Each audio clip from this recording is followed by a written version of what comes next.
The morning started like any other on Earth. People went to work, children attended school, and life continued as it had for generations. Then the sky changed. Massive ships appeared above every major city on the planet. They were unlike anything humanity had ever built. Each vessel stretched for miles, their dark hulls blocking out the sun in some places. The world stopped and stared upward. Admiral Jack Sullivan was in his office at Earth Defense Command when the alerts began screaming. He was a man in his late 50s with gray hair and tired eyes that had seen too many conflicts. He had fought in the Mars Rebellion 20 years ago, back when humanity's biggest threat was itself. Now he watched his screens fill with red markers as his hands gripped the edge of his desk. "How many?" he asked his second officer. 50 capital ships, sir. All in orbit. They just appeared out of nowhere." Jack had 12 ships under his command, 12 aging vessels designed to fight pirates and smugglers. Not an armada from the stars. He reached for his phone to call President Linda Hayes, but it was already ringing. At the United Nations building in New York, something unprecedented was happening. A shuttle had descended from the largest alien ship and landed on the plaza outside. The security forces surrounded it with weapons drawn, but they held their fire. The door of the shuttle opened and something walked out. The creature stood nearly 8 feet tall. Its body resembled an insect with 4 arms and chitinous armor that gleamed like black metal. Its head had multiple eyes that moved independently, taking in everything around it. When it spoke, the sound came from a device on its chest, translating its words into every human language simultaneously. "I am Ambassador Vrekoth of the Korvathian Empire. Your species will now submit to our authority." President Hayes arrived at the United Nations within the hour. She was a woman of 50 with sharp features and a reputation for never backing down. She had won her election on promises of expanding humanity's reach to the stars. Now the stars had come to humanity and they brought chains.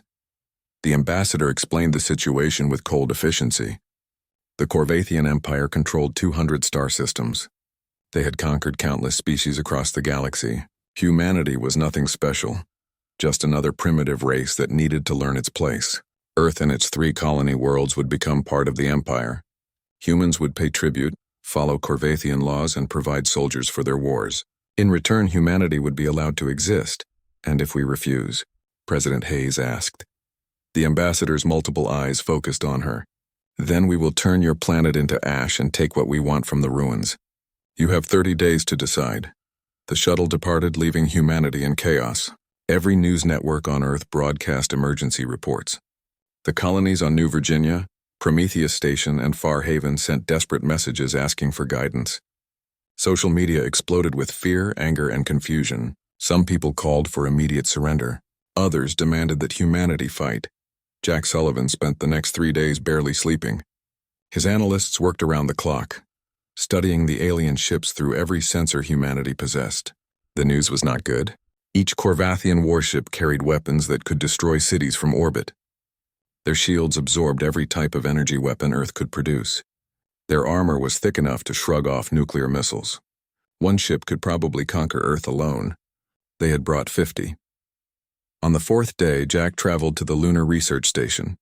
Dr. Marcus Webb was waiting for him there. Marcus was a brilliant scientist in his 40s. The kind of man who saw problems as puzzles to solve rather than walls to stop him. He had been working on experimental weapons technology for the past 5 years, though his funding had been cut repeatedly. "Show me what you have," Jack said. Marcus led him deep into the research facility, past security checkpoints and into a sealed laboratory. Inside was a device about the size of a shipping container, covered in cooling systems and power cables. "Quantum disruptor," Marcus explained. "It creates a field that destabilizes matter at the atomic level. I've been developing it as a mining tool, but the military applications are obvious. Will it work on their ships? Maybe. Probably. I honestly don't know." Marcus rubbed his eyes. "I need more time, more resources, and a lot of luck." "You have 26 days and whatever you need," Jack said. "Make it work." Back on Earth, President Hayes addressed the world. She stood at a podium with the flags of every nation behind her. Her speech was broadcast to every screen on the planet and transmitted to the colonies. 26 days ago, we were told to kneel or die," she began. "Some of you believe we should accept their terms. You think survival is worth any price. I understand that fear. But I ask you this, what kind of survival would it be? Our children would grow up as slaves. Our achievements would belong to another species. Our future would be decided by creatures who see us as nothing more than resources to exploit. She paused, letting her words sink in. Humanity has always been at its best when we face impossible odds. We crossed oceans on wooden ships. We survived ice ages and plagues. We walked on the moon and reached for the stars. Every time someone told us something was impossible, we proved them wrong. Today, I tell the Corvathian Empire that we will not kneel. We choose to stand, whatever the cost. The speech divided humanity. Many supported her. Many more were terrified. But it set Earth's course. There would be no surrender. Captain Amy Torres sat in her quarters aboard the EDF Valiant, watching the president's speech for the third time. She was 28 years old and had been the ship's tactical officer for 2 years. She was good at her job, known for thinking outside standard procedures. Now she stared at the tactical data on the Corvathian fleet and tried to find something, anything that could help humanity survive. The Valiant was one of Earth's 12 warships, and it was a joke compared to what they faced. But Amy had learned something during her time at the Academy. Big ships had big weaknesses. They were slow to turn, predictable in their movements, and relied on their superiority to win. If humanity could find that weakness, maybe they had a chance. She pulled up communications data that had been intercepted from the Corvathian fleet. There were patterns in their transmissions, rhythms that suggested standardized systems. If all their ships used the same technology, they might all share the same vulnerabilities. Amy sent her analysis to Admiral Sullivan. She didn't expect a response, but one came within an hour. The Admiral wanted to see her in person. She arrived at Earth Defense Command the next morning and found herself in a room with the Admiral, Dr. Webb, and a dozen other officers. "Tell them what you told me," Jack said. Amy explained her theory. The Corvathians relied on overwhelming force because they always won. They didn't adapt because they never needed to. Their shields, their weapons, their tactics, all of it was standardized across their empire. If humanity could exploit that standardization, they might level the playing field. It's a long shot, Jack admitted, but it's better than nothing. As the deadline approached, something unexpected happened. Ships began arriving at Earth from the colonies. Not military vessels, but civilian freighters, mining ships, and passenger transports. Their captains volunteered to fight, offering their vessels to be converted into warships. A man named Jake Morrison arrived in a heavy cargo hauler and told the Admiralty they could bolt whatever weapons they wanted to his hull. "I'd rather die fighting than live on my knees," he said. Humanity began to prepare for war. The message arrived from deep space on the 15th day. It was encrypted, barely detectable, and it changed everything. Earth's communications team worked for 6 hours to decode it before they understood what they were seeing. It was a transmission from another species, one that had been conquered by the Corvathians decades ago. The message was simple. It contained tactical information about Corvathian ships, their weapons, and their methods. It also contained something more important: hope. The message explained that 17 other species lived under Corvathian rule. All of them had been given the same choice as humanity. All of them had chosen to kneel rather than fight. But now, watching Earth's defiance, they were beginning to wonder if they had made the right choice. President Hayes called an emergency meeting of her cabinet. Admiral Sullivan attended via video link from orbit, where he was overseeing the conversion of civilian ships into combat vessels. Dr. Webb joined from the lunar station, where his team was working 20-hour days on the Quantum Disruptor project.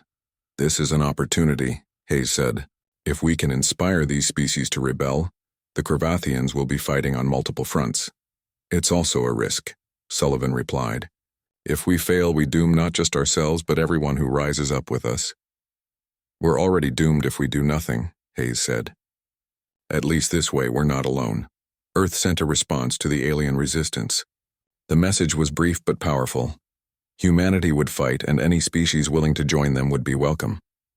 More importantly, humanity would share everything they learned about fighting the Corvathians. Knowledge, tactics, technology, all of it would be freely given to anyone brave enough to resist. The response from the galaxy was silence, but it was a silence filled with potential. Somewhere out there, people were making hard choices. On New Virginia Colony, Governor Ben Carter watched the construction crews working around the clock. New Virginia was humanity's first extrasolar colony, a world of forests and oceans 6 light-years from Earth. It had a population of 2 million and an economy based on agriculture and mining.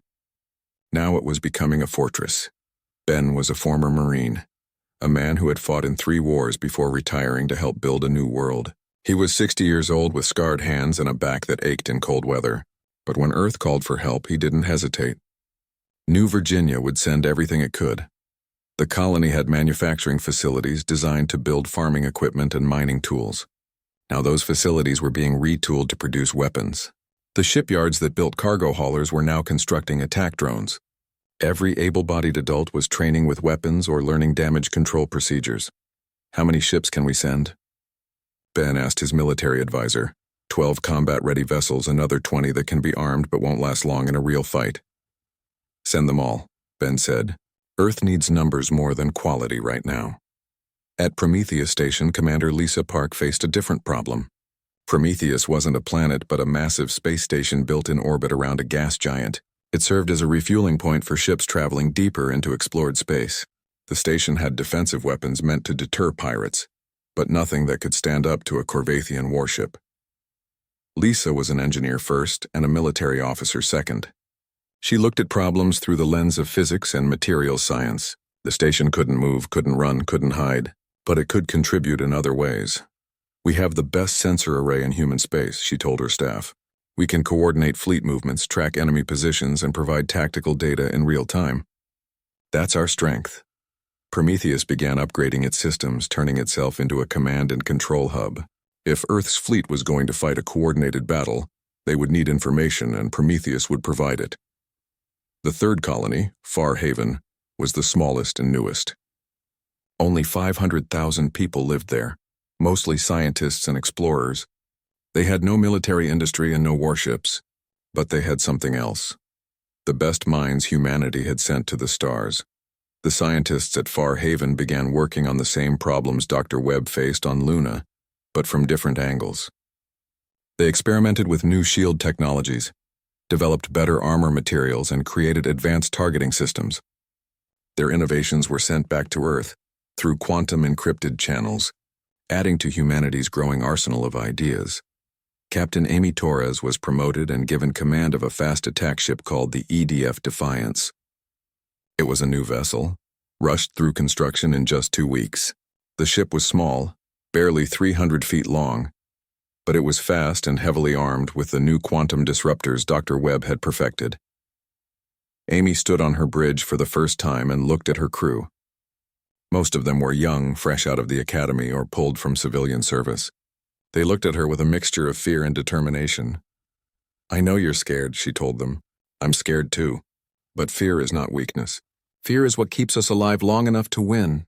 We're going into battle against an enemy that is never lost. They think we're going to break. We're going to show them what happens when humans decide to fight." Her crew responded with a cheer that echoed through the small ship. Jack Sullivan watched his fleet grow day by day. The 12 military vessels he started with had become 47 ships of varying sizes and capabilities. Some were proper warships. Others were freighters with missile pods welded to their hulls. A few were mining ships equipped with cutting lasers that had been repurposed as weapons. It wasn't much compared to the Corvathian fleet, but it was more than nothing. And Jack had learned something important from the intelligence the alien resistance had sent. The Corvathians always fought the same way.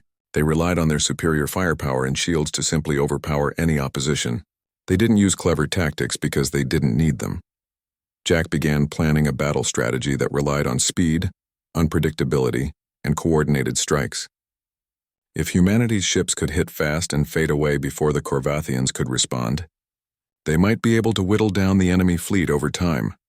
"It's still a long shot," he told President Hayes during their daily briefing. "Everything about this situation is a long shot," Hayes replied. "But we're not dead yet," Dr. Webb called from Luna with news. The quantum disruptor was ready for mass production. The device worked by creating a field that disrupted the molecular bonds in whatever it hit.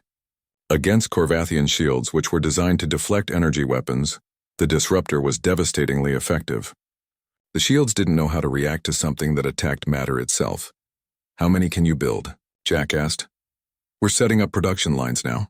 Give us 10 days and we can equip every ship in the fleet. You have 7 days, Jack said. That's all the time we have left. The deadline was approaching. Humanity used every remaining hour to prepare. Factories ran nonstop. Volunteers trained in cramped simulators. Scientists worked until they collapsed from exhaustion, then got up and worked more. Messages continued to arrive from the alien resistance. They provided details about Corvathian battle formations, supply lines, and communication protocols. Some of the information was technical. Some was cultural, explaining how the Corvathians thought and how they reacted to unexpected situations. One message stood out. It came from a species that had been enslaved for over a century. The message said that the Corvathians had a fundamental weakness in their psychology. They could not comprehend a species that continued fighting past the point of logical defeat. When faced with an enemy that refused to surrender despite overwhelming odds, Corvathian commanders became confused and made mistakes. "They've never fought anyone like us," Amy Torres said when she read the report. "They've never had to." Jake Morrison and his crew finished the retrofit of their cargo ship. The vessel was now covered in missile pods, point defense guns, and jury-rigged armor plating. It looked like something built by people who had more courage than sense, which was exactly what it was. Jake was a civilian, a man who had spent his life hauling cargo between Earth and the colonies. He was 45 years old, overweight, and had no military training. But he had a ship and he knew how to fly it, and that was enough. "Sir, with all due respect, you're going to get yourself killed," one of his crew said. "Probably," Jake agreed, "but I'm going to take a few of them with me." On the final day before the deadline, Admiral Sullivan assembled his fleet in orbit. 47 ships of various sizes formed up in a defensive formation around Earth. It looked impressive until you remembered what they were facing. Jack opened a channel to all ships. His face appeared on screens throughout the fleet, from the bridge of military vessels to the cargo holds of converted freighters. 29 days ago we were told to kneel or die," he began. "They thought we would be easy. They thought we would surrender like everyone else. But they didn't understand something important about humanity. We don't kneel. Not to kings, not to tyrants, and not to aliens who think they can take our freedom." He paused, looking into the camera. "Some of you are trained soldiers. Some of you are civilians who volunteered. All of you are about to face an enemy that has never lost a war. The odds are against us. Most of us will probably die. But here's what..." The Corvathian fleet advanced in perfect formation. 50 massive warships moved through space like a wall of metal and death. Their shields glowed with power, their weapons charged and ready. They had done this hundreds of times before against dozens of species. It always ended the same way, with surrender or destruction. Admiral Jack Sullivan watched them come on his tactical display. His fleet was positioned between the enemy and Earth, spread out to avoid presenting a single target. Every captain had their orders. Every crew knew what to do. Now it was just a matter of seeing if any of it would work. "All ships hold position," Jack commanded. "Wait for my signal." Lieutenant Danny Brooks sat in the cockpit of his fighter, one of 20 small craft launched from Earth's orbital platforms. His squadron was called the Falcons, and they were about to be the first humans to engage the enemy in combat. Danny was 26 years old and had dreamed of being a pilot since he was a child. Now that dream was about to become a nightmare. "Falcon Squadron, this is Falcon 1, he said over the squadron channel. "Remember your training. Hit fast, don't get locked up, and get out. We're not here to win. We're here to learn." The fighters accelerated toward the Corvathian fleet, tiny specks against the massive alien ships. The enemy didn't even seem to notice them at first.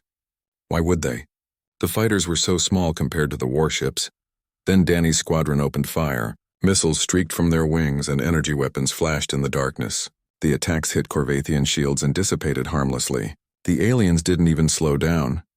"Just like we thought," Danny reported to Admiral Sullivan. "Their shields are strong. Really strong. Copy that, Falcon 1. Get your people out of there." The Corvathian fleet responded. Point defense weapons lit up space with streams of fire. 2 fighters disappeared in balls of flame.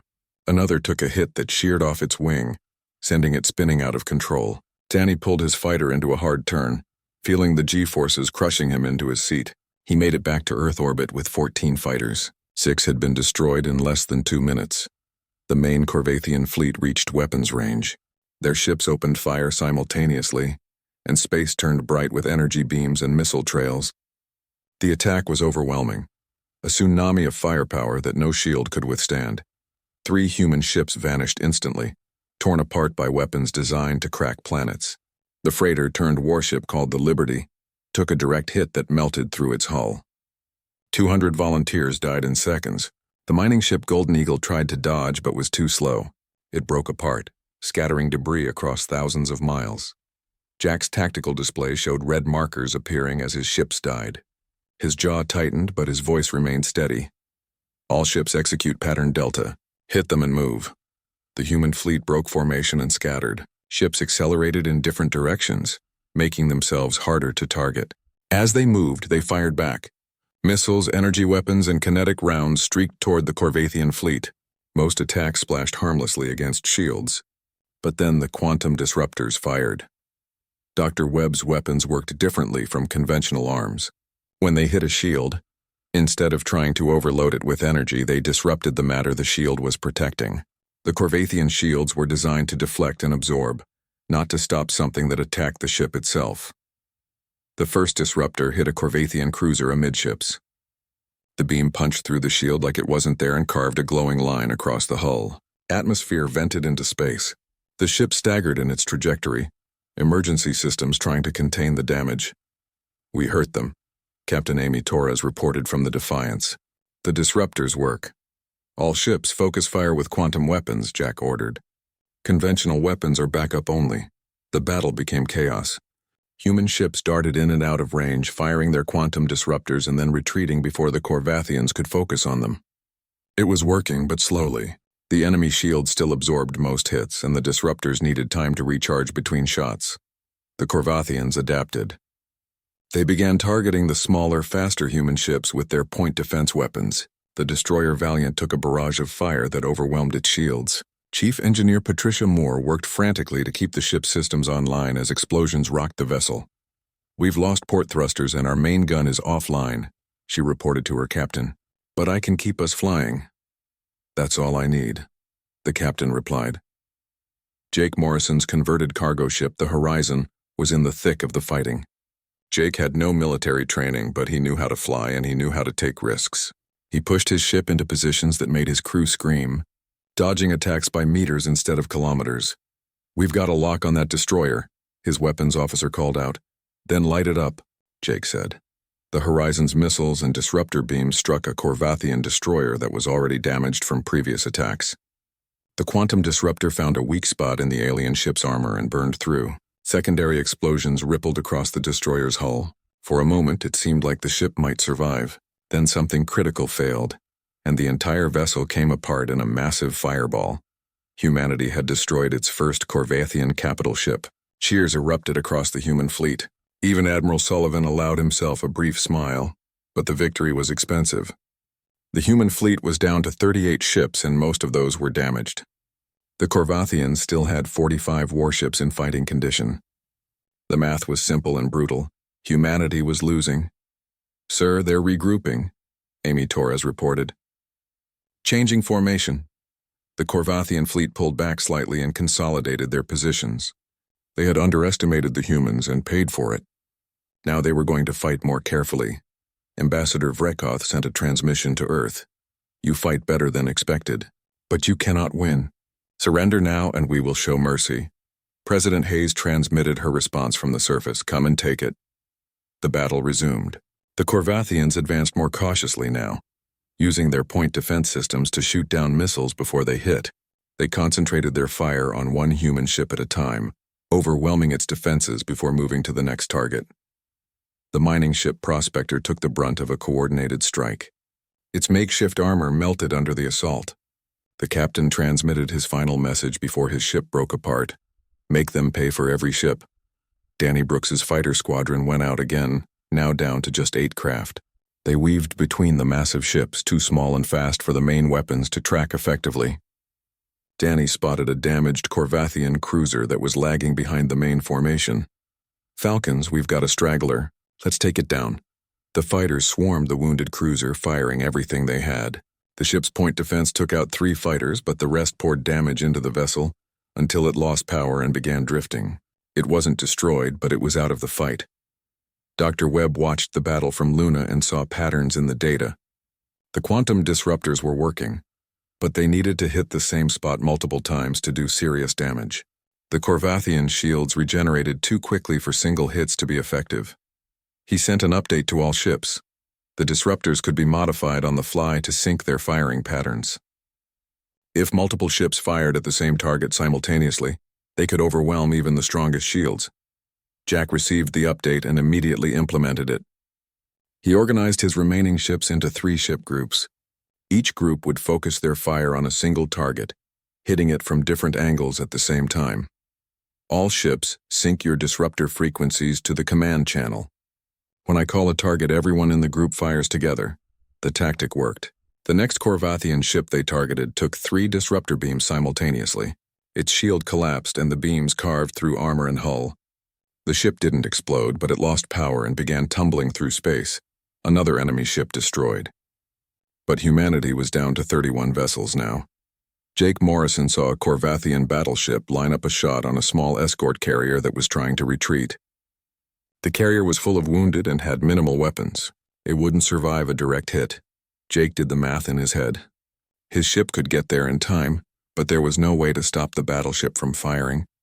The Horizon's weapons weren't strong enough, but his ship was big and physics was physics. "All hands brace for impact," he called to his crew. "And it's been an honor flying with you." "Sir, what are you doing?" his first officer asked. "Saving lives," Jake said. He pushed his ship's engines to maximum and aimed directly at the Corvathian battleship. His crew realized what he was planning, and some protested, but most just strapped into their seats and said quiet prayers. The Horizon accelerated to ramming speed. The Corvathian battleship noticed too late and tried to adjust its position, but the cargo ship was already too close. Jake's ship, loaded with fuel and ammunition, slammed into the battleship's side at a significant fraction of the speed of light. The explosion was visible from Earth. The battleship broke in half, both pieces tumbling away, trailing debris and atmosphere. The Horizon ceased to exist, vaporized instantly along with everyone aboard. The escort carrier escaped. 3,000 wounded personnel survived. 3 weeks was not a long time to prepare for the end of the world. But humanity had learned to work fast. The Corvathian fleet sat at the edge of Earth's solar system, watching and waiting for their reinforcements. They expected humanity to use the time to repair their ships and dig in for a final defense. They were wrong. Admiral Jack Sullivan stood in the war room at Earth Defense Command, looking at plans that would have seemed insane a month ago. Now they just seem necessary. "We're not going to sit here and wait for them to come to us," he told his senior officers. "We're going to hit them first." The alien resistance movements had been busy during the 3 weeks. More species were quietly rebelling against Corvathian rule. Supply lines were being disrupted. Communications were being intercepted. And most importantly, detailed intelligence about the incoming reinforcement fleet was being sent to Earth. Dr. Marcus Webb had not stopped working since the first battle. His team on Luna had improved the quantum disruptor design, making them more powerful and faster to recharge. Production facilities on Earth and New Virginia were churning out the weapons around the clock. "We've equipped 73 ships now," Marcus reported during a video conference. "Every vessel in the fleet has at least one disruptor, and most have multiple units." "What about the new ships from the colonies?" Jack asked. Governor Ben Carter answered from New Virginia. "We've sent everything we can. 42 combat vessels and another 30 that can fight if they have to. Most of the civilian population has volunteered for training. If the Corvathians break through, they'll have to fight for every colony they take." Commander Lisa Park reported from Prometheus Station. "We've upgraded our sensor network. We can now track Corvathian ships across 3 star systems. When their reinforcements arrive, we'll know their exact position, speed, and formation before they reach Earth." The fleet was growing, but so was the enemy. Intelligence reports indicated that the Corvathian reinforcement fleet consisted of 150 warships, 3 times the size of the original attack force. Even with humanity's new weapons and tactics, the math was still impossible. But something else was happening that changed the equation. A message arrived from one of the conquered species, the Drex. They had been under Corvathian rule for 80 years, a species of aquatic beings whose ocean worlds provided resources for the Empire. They had watched humanity's first battle and decided to take a risk. "We are rising up," the message said.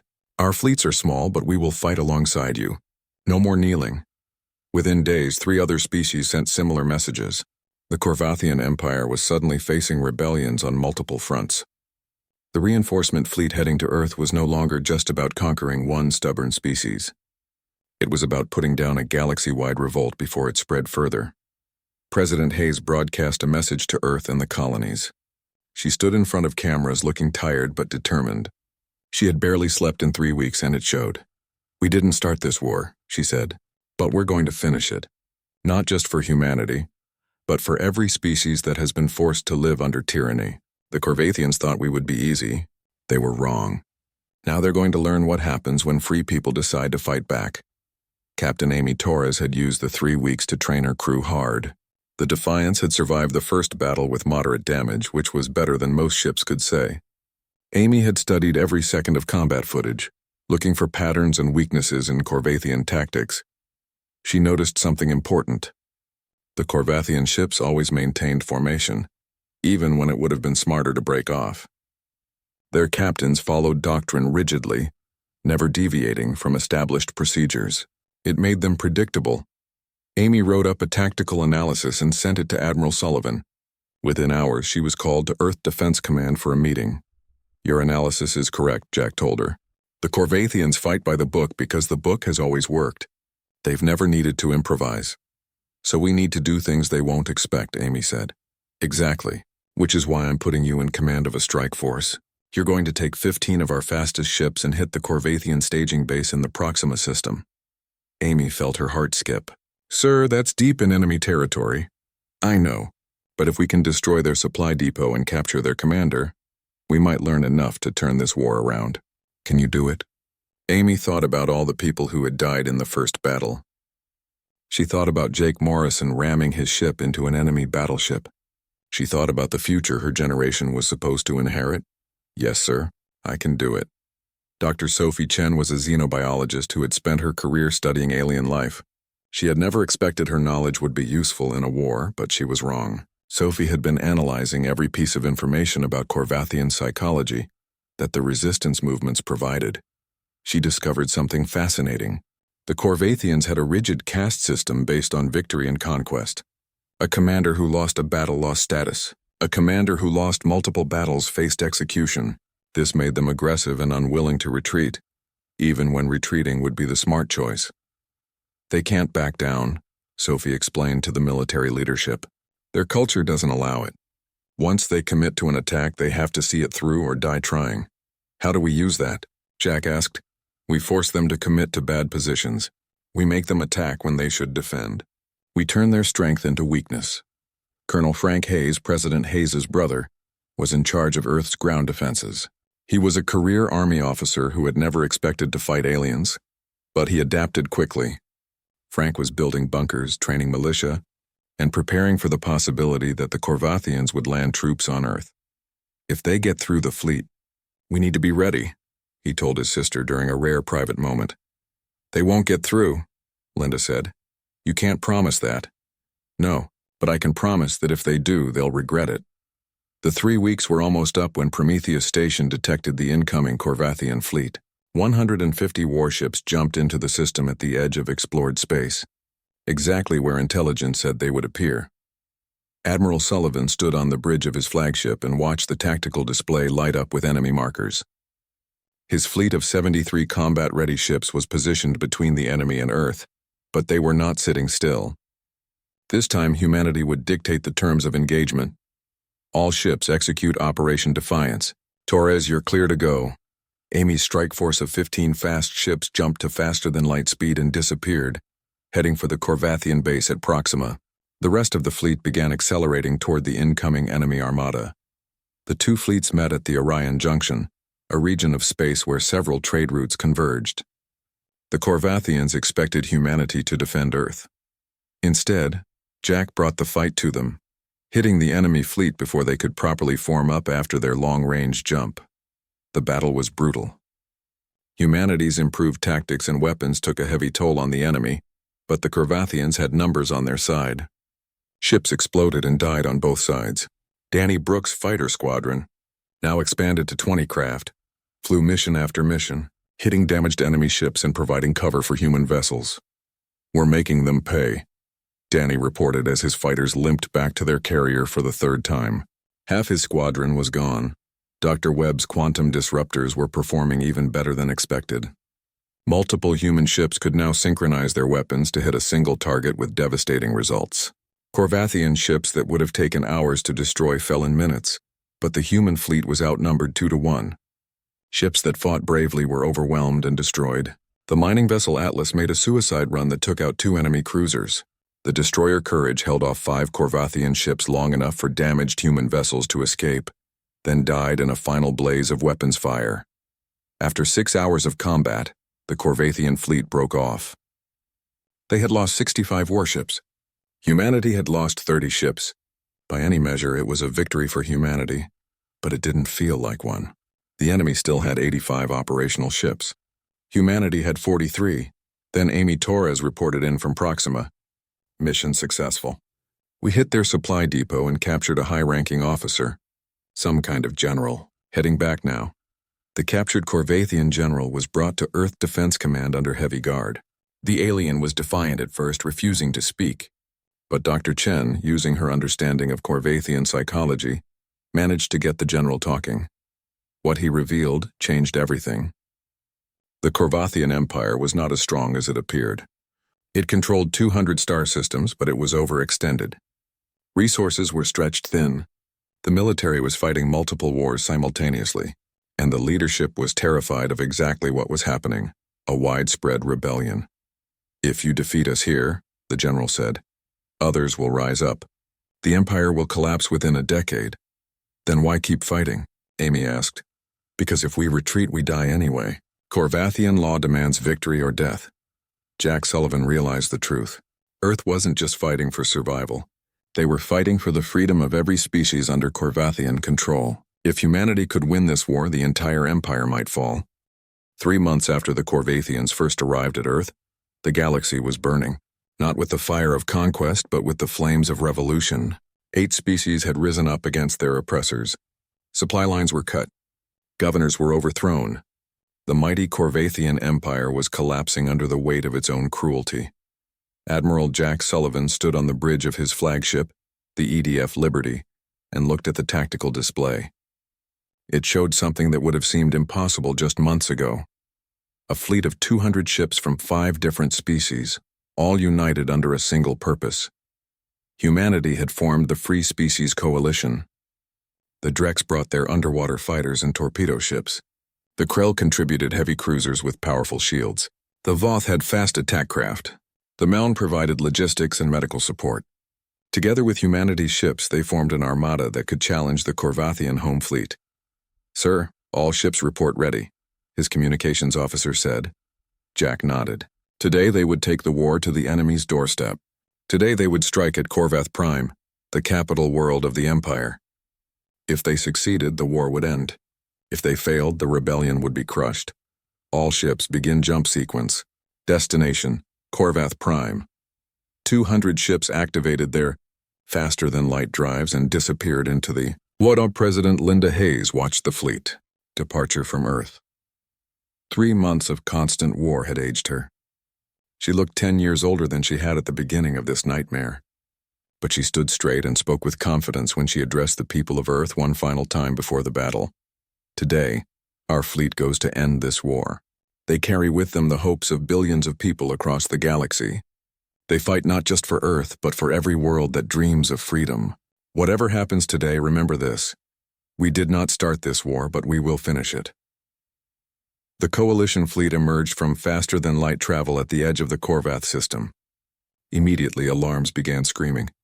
The Corvathian home fleet was waiting for them. 300 warships, the last major force the Empire could muster. Every ship that could be spared from other fronts had been called home to defend the capital. They knew we were coming, Captain Amy Torres said from the bridge of the Defiance. Of course they did, Jack replied, but they had to defend their homeworld. We forced them to fight on our terms. The Corvathian Emperor transmitted a message to the Coalition fleet. His voice was filled with contempt. You primitives dare to attack our sacred homeworld? We will crush you and enslave your species for 1,000 generations. Jack responded simply, come and try. The 2 fleets accelerated toward each other. The space between them shrank rapidly until they were in weapons range. Then the universe exploded into fire. The scale of the battle was beyond anything humanity had ever experienced. 300 Corvathian ships against 200 coalition vessels. Thousands of fighters swarming between capital ships. Energy weapons lighting up the darkness. Missiles crossing the void in streams of exhaust and fire. Danny Brooks led his fighter wing into the chaos. He was a wing commander now, in charge of 40 craft from 3 different species.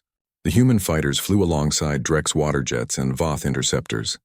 They spoke different languages and came from different worlds, but they fought as one. All wings target their carriers. Danny ordered. Take out their fighter support. The coalition fighters dove into the Corvathian formation, dodging defensive fire and launching attack runs on the enemy's smaller ships. Danny's fighter took a hit that sheared off part of his wing, but he kept flying, kept fighting. The quantum disruptor technology had been shared with all coalition species. Every ship in the Alliance fleet carried weapons that could bypass Corvathian shields. The effect was devastating. Enemy ships that would have been invulnerable months ago were now being torn apart by coordinated fire. Dr. Marcus Webb watched the battle from the Liberty Science Station. His disruptors were performing beyond specifications, but the Corvathians had adapted. Their shields now rotated frequencies, making it harder for the disruptors to maintain a lock. Marcus worked frantically to update the targeting algorithms and transmit them to the fleet. All ships, new targeting data incoming. He broadcast. Sync your disruptors to the fleet network. It will compensate for their frequency rotation. The coalition adapted instantly. Ships that had been struggling to penetrate shields suddenly found their weapons cutting through like the shields weren't there. A Corvathian battleship exploded under concentrated fire from 6 different vessels. Another lost power and began drifting, but the enemy was not defeated. The Corvathian home fleet fought with desperate fury. They had nowhere to retreat. If they lost this battle, their empire was finished. Ships that were damaged continued fighting until they were destroyed.